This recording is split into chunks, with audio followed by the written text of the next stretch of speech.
Assalamualaikum warahmatullahi wabarakatuh. Perkenalkan, kami dari kelompok 2 yang akan mencoba mempresentasikan hasil diskusi kami mengenai orientasi lembaga pendidikan.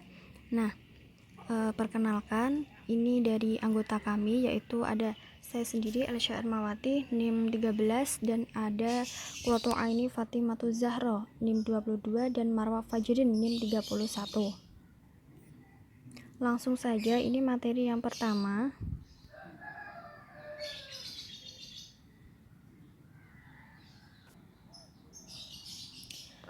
yaitu pengertian dari lembaga pendidikan. Nah, apa sih lembaga itu?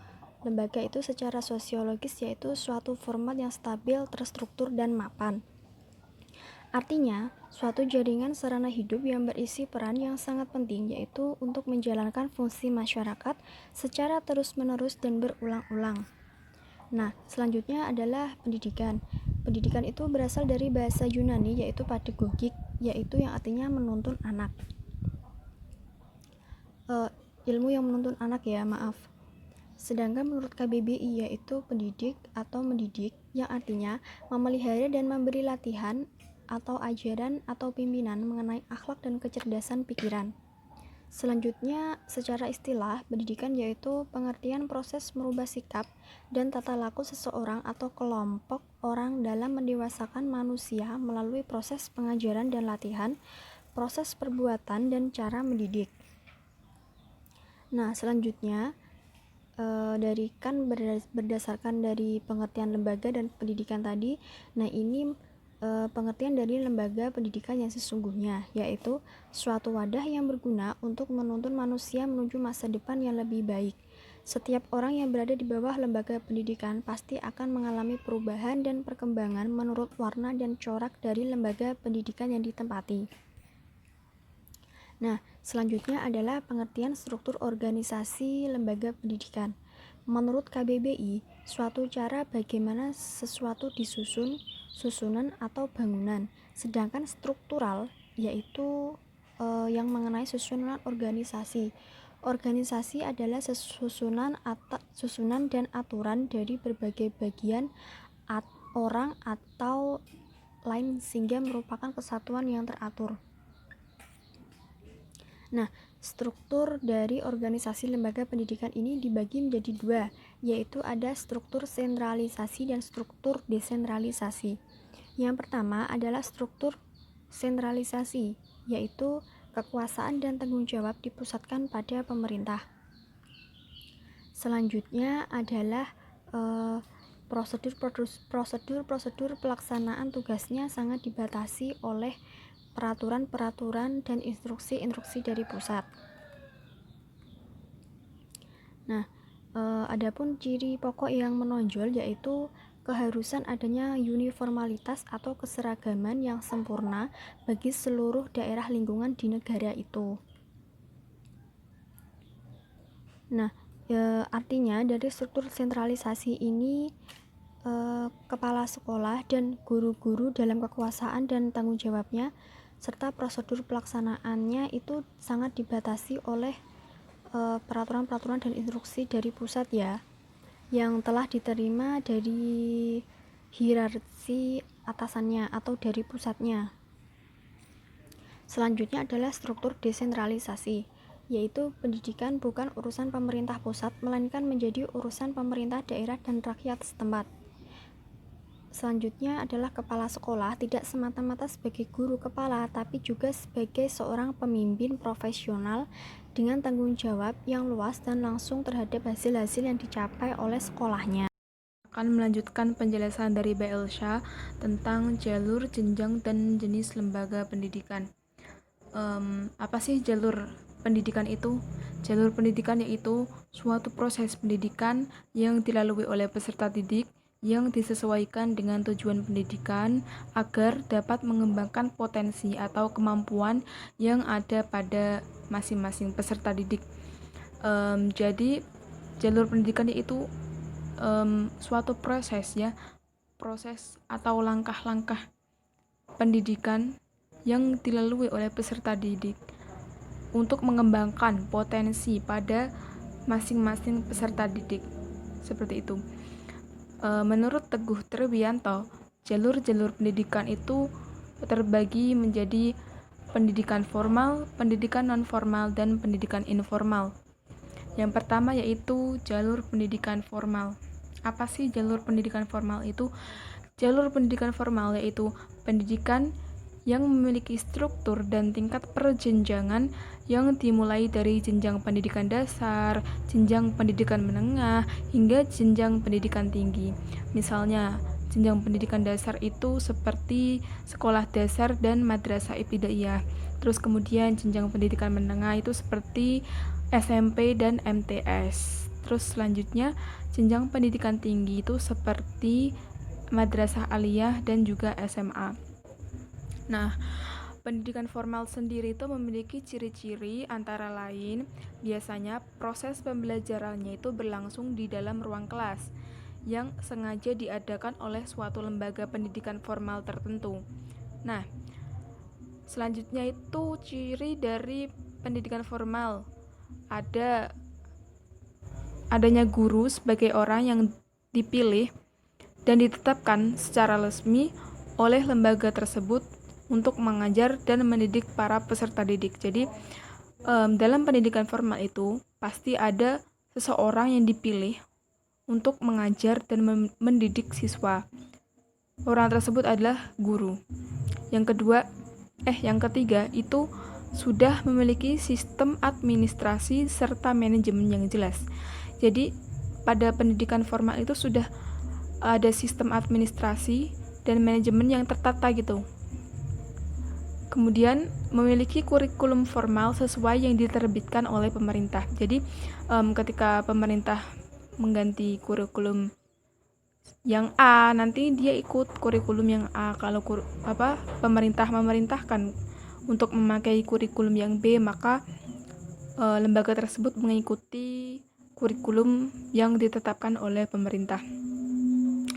Kemudian memiliki perangkat pembelajaran yang memadai, seperti adanya program perencanaan pembelajaran, media dan evaluasi pembelajaran oleh guru, batas waktu menempuh pendidikan. Jadi pada pendidikan formal itu terdapat batas waktu menempuh pendidikan. Ya, jadi seperti saat usia 6 atau 7 tahun baru memasuki kelas 1 SD.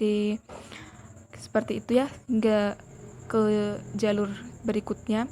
Kemudian peserta yang sudah lulus akan mendapatkan ijazah. Jadi ketika kita lulus kelas 6, kita dapat ijazah sebagai syarat memenuhi syarat ke jenjang berikutnya. Seperti itu ya. Nah, karena biasanya lulusannya itu dapat melanjutkan pendidikan ke jenjang yang lebih tinggi. Seperti itu. Yang kedua yaitu jalur pendidikan non-formal. Jalur pendidikan non-formal yaitu pendidikan yang memiliki struktur dan tingkat perjenjangan yang diselenggarakan bagi masyarakat yang membutuhkan layanan tersebut sebagai pengganti, penambah, ataupun pelengkap dari pendidikan formal. Nah, pendidikan non-formal ini berfungsi untuk mengembangkan potensi peserta didik dengan penekanan pada penguasaan pengetahuan dan keterampilan fungsional, serta pengembangan sikap dan kepribadian yang profesional. Tujuan dari pembelajaran pada jalur pendidikan non-formal adalah untuk membekali peserta didik dengan keterampilan khusus agar dapat mempersiapkan diri di dunia kerja. Jadi jalur pendidikan non-formal ini seperti kayak diadakannya pelatihan gitu, pelatihan biar dapat biar dapat membentuk keterampilan peserta didik gitu, agar dia itu bisa mempersiapkan diri di dunia pekerjaan nantinya gitu. Pendidikan jalur non formal ini dapat meliputi pendidikan anak usia dini, pendidikan kecakapan hidup, pendidikan kepemudaan, terus kemudian pendidikan pemberdayaan perempuan, pendidikan keaksaraan, dan lain-lain. Nah, ciri-ciri dari pendidikan non-formal sendiri itu biasanya pelaksanaan pendidikannya itu berlangsung di lingkungan masyarakat. Terus fasilitatornya itu yang dibutuhkan diantaranya itu guru. Selain itu, di dalam pendidikan non formal itu tidak ada batasan usia menempuh pendidikan, jadi bebas ya. Mau dia masih muda, mau dia sudah agak dewasa gitu, dia masih boleh mengikuti pendidikan non formal tersebut. Kemudian materi dalam pembelajaran yang praktis dan menyesuaikan dengan kebutuhan pragmatis. Terus waktu pembelajaran materi berlangsung secara singkat dan padat. Dan yang terakhir yaitu memiliki manajemen yang terpadu dan terarah. Kemudian yang selanjutnya yaitu pendidikan informal. Pendidikan informal yaitu jalur pendidikan dalam lingkungan keluarga dan lingkungan. Kegiatan pendidikan informal ini dilakukan oleh keluarga dan lingkungan yang berupa kegiatan belajar secara mandiri. Ciri dari pendidikan jalur informal biasanya tampak pembelajarannya dapat dilihat dari mana saja.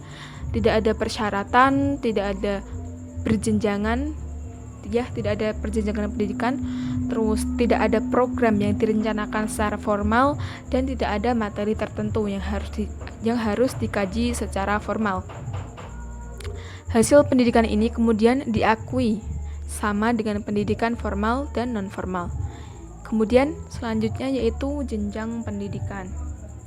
Jenjang pendidikan yaitu tahap-tahap dalam pendidikan secara berkelanjutan yang ditetapkan berdasarkan tingkat perkembangan peserta didik dalam menguasai dan mendalami suatu bahan pengajaran. Jadi jenjang pendidikan yaitu tahap dari A ke B. Ketika seorang peserta didik sudah menguasai suatu ilmu atau pelajaran yang selama ini dia pelajari, maka dia boleh melanjutkan ke tahap yang berikutnya. Nah, macam jenjang pendidikan menurut Tirta Raharja dan Lasulo antara lain yaitu pendidikan dasar, jenjang pendidikan menengah, dan jenjang pendidikan tinggi. Yang pertama yaitu pendidikan dasar. Apa sih pendidikan dasar itu? Pendidikan dasar merupakan pendidikan yang diselenggarakan dengan tujuan untuk memberikan bekal dasar berupa pengembangan sikap, pengetahuan, keterampilan yang diperlukan oleh peserta didik untuk hidup di lingkungan masyarakat. Selain itu, pendidikan dasar berfungsi untuk menyiapkan bekal peserta didik untuk memenuhi syarat dalam mengikuti pendidikan ke jenjang yang lebih tinggi, yaitu pendidikan menengah. Jadi, pendidikan dasar ini pendidikan yang paling awal ya.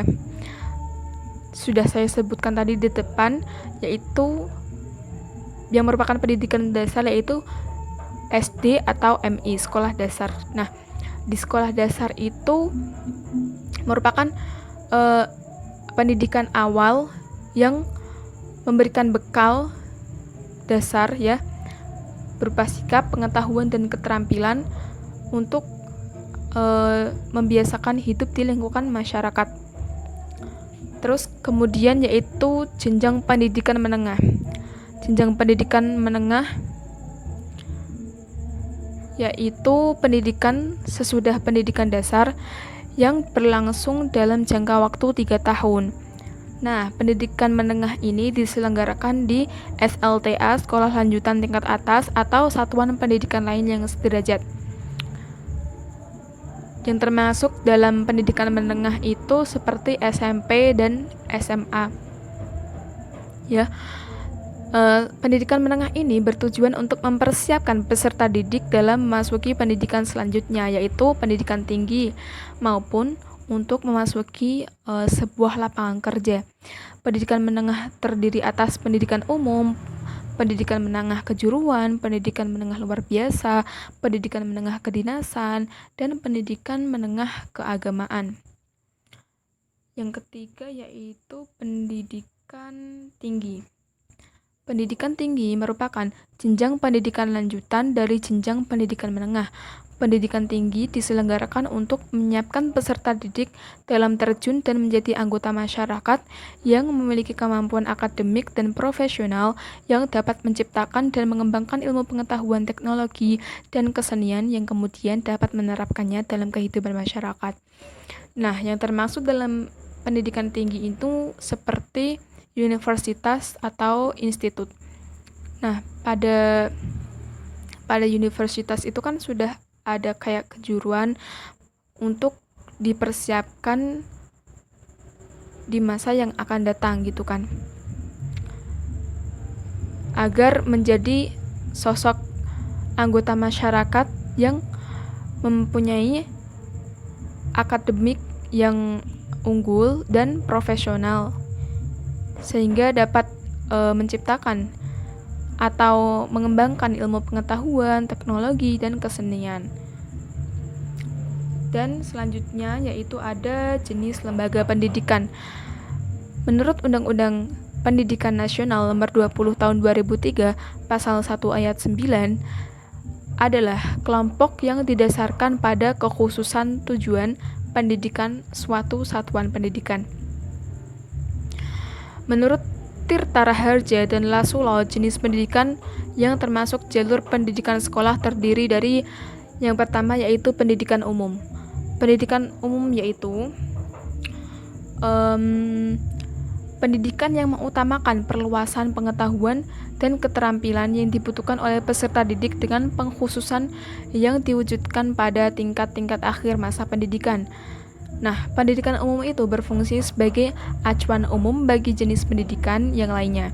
Dan selain itu juga untuk melanjutkan pendidikan ke jenjang yang lebih tinggi, mulai dari pendidikan dasar, pendidikan menengah pertama, hingga pendidikan menengah ke atas.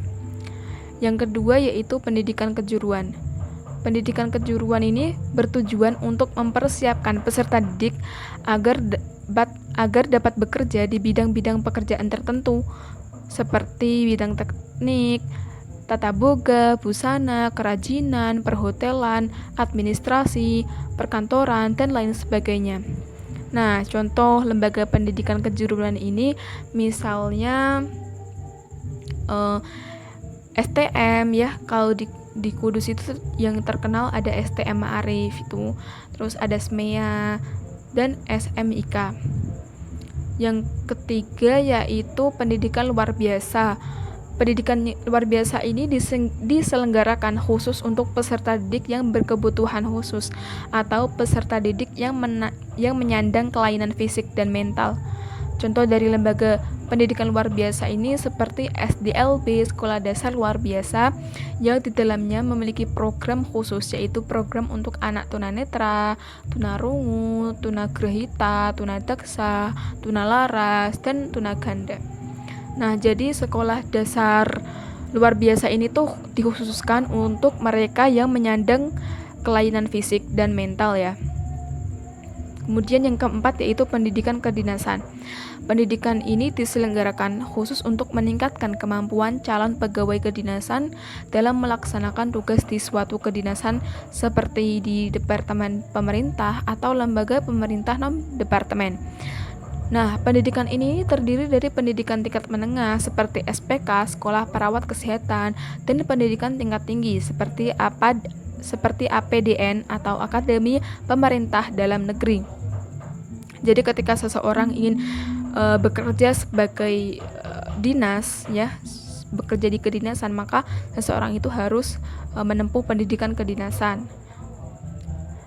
Selanjutnya yaitu pendidikan keagamaan.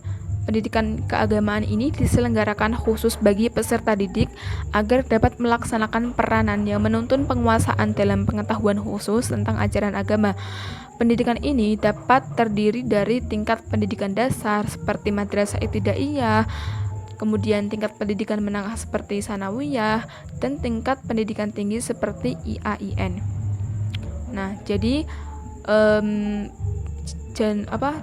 jenjang pada pendidikan keagamaan ini hampir sama dengan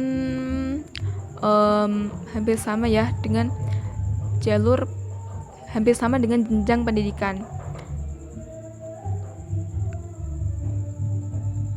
Seperti itu, sekian dari saya. Terima kasih. Baik, di sini saya akan melanjutkan penjelasan dari Mbak Kur. Di sini saya Marah Fajirin akan mencoba menjelaskan mengenai kriteria keberhasilan lembaga pendidikan. Nah, dalam sebuah pendidikan pastinya mempunyai tujuan. Tujuannya itu ya, maka untuk memenuhi tujuan tersebut, untuk mencapai tujuan tersebut, maka diperlukannya adanya kriteria keberhasilan pendidikan. Apa sih kriteria keberhasilan pendidikan?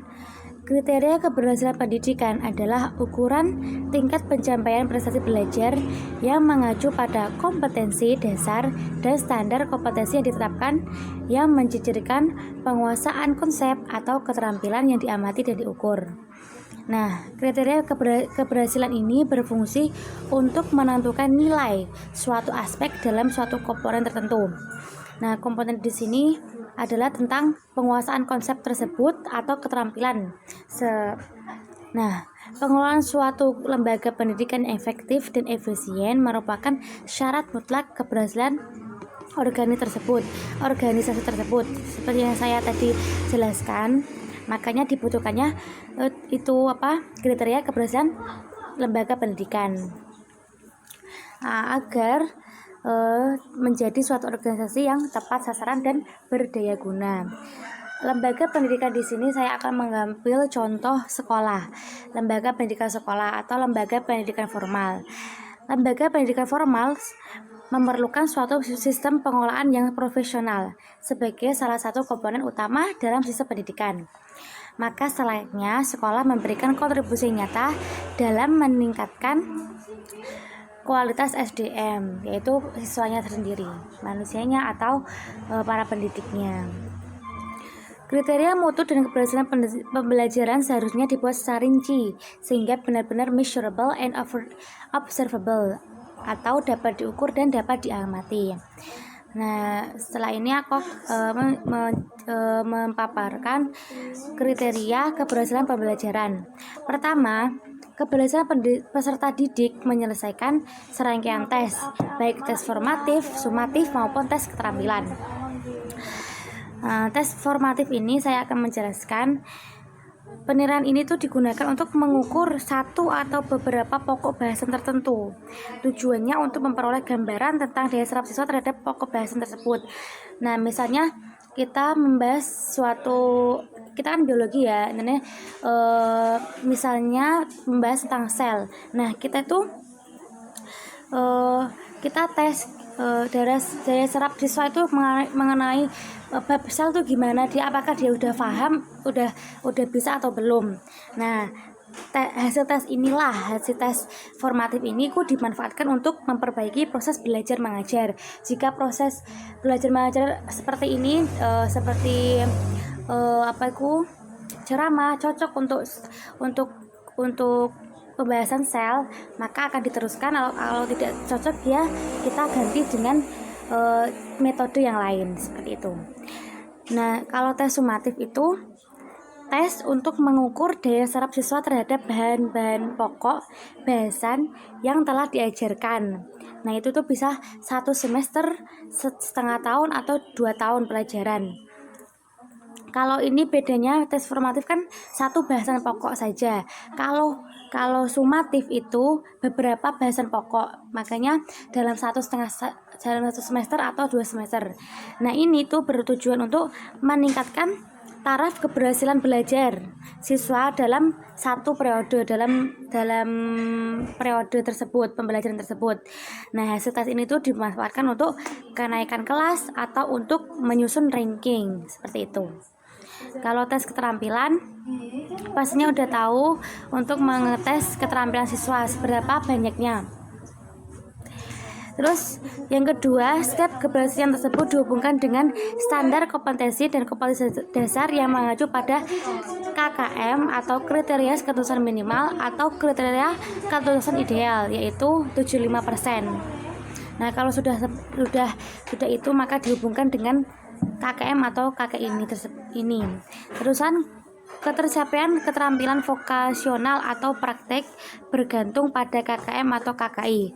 Sedangkan indikator adalah acuan untuk menetapkan apakah peserta didik telah menguasai kompetensi atau belum. Seperti itu. Nah, ini menurut Rahmania Utari, kriteria keberhasilan lembaga pendidikan itu ada 4. Yang pertama itu mengenai input. Input di sini adalah tingkat ketersediaan dan pendayagunaan masukan instrumental dan lingkungan.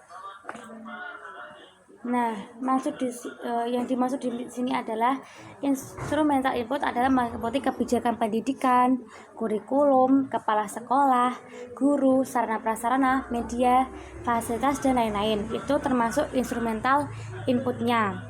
Nah, kalau jika semua itu mendukung, maka keberhasilan lembaga pendidikan pun akan berhasil gitu. Kalau pendidikannya baik, kurikulumnya baik, kepala sekolahnya juga baik, guru prasarananya juga baik, fasilitasnya juga memadai, biayanya pun juga terjangkau, maka keberhasilan lembaga pendidikan tersebut juga akan tercapai. Sedangkan kalau environmental atau lingkungan itu meliputi keluarga, lembaga sosial, masyarakat, unit kerja atau iklim sekolah yang memadai. Nah, iklim sekolahku juga termasuk hal yang memengaruhi keberhasilan lembaga pendidikan ya. Jika kayak seperti ini, kayak corona gini, ya juga harus dipertimbangkan gimana untuk mencapai keberhasilan lembaga pendidikan. Yang kedua itu proses yaitu tingkat efisiensi dan efektivitas menyelenggarakan pembelajaran. Gimana sih prosesnya untuk agar siswa itu bisa menyerap apa yang disampaikan. Terus output di sini tuh tingkat pencapaian lembaga dan hasil belajar. Nah, hasilnya tuh apa? Setelah belajar tersebut itu udah menghasilkan apa gitu. Pencapaiannya udah sampai mana gitu lembaga tersebut. Nah, terus outcome itu yang ada berdampak langsung dan tidak langsung. Nah, pada outcome ini mencakup kepada hasil yang harus dicapai dalam jangka pendek, menengah dan jangka panjang dalam berbagai aspek. Nah, kalau tadi kan berdampak langsung atau tidak langsung. Nah, yang langsung ini termasuk pada outcome yang pada jangka pendek, yaitu terciptanya kualitas lulusan yang memiliki karakteristik kesadaran, pengetahuan, attitude, skill, opini, aspirasi dan motivasi. Nah, ini secara jangka pendeknya itu diharapkan kita itu terciptanya kualitas kelulusan yang baik, seperti sikapnya, attitude-nya gimana, terusan pengetahuannya bagaimana, terusan skillnya sudah sampai mana gitu, terus outcome yang berkaitan dengan tujuan jangka menengah. Nah, itu pada aspek kegiatan yang meliputi aspek-aspek perilaku prakteknya, terusan kebijakan, akses sosial dalam bidang pendidikan. Sementara outcome yang berkaitan dengan tujuan jangka panjang ini menekankan pada perubahan kondisi sosial, ekonomi, kependudukan, dan lingkungan dalam bidang pendidikan. Gimana seseorang tersebut itu bisa mengubah kondisi sosialnya pada pendidikan, ekonominya, dan lingkungan dalam bidang pendidikan. Seperti itu. Sekian dari saya. Saya tutup. Apabila ada kesalahan kata atau kurang jelas, mohon dimaafkan, nanti bisa ditanyakan kembali. Sekian dari kelompok kami. Wassalamualaikum warahmatullahi wabarakatuh.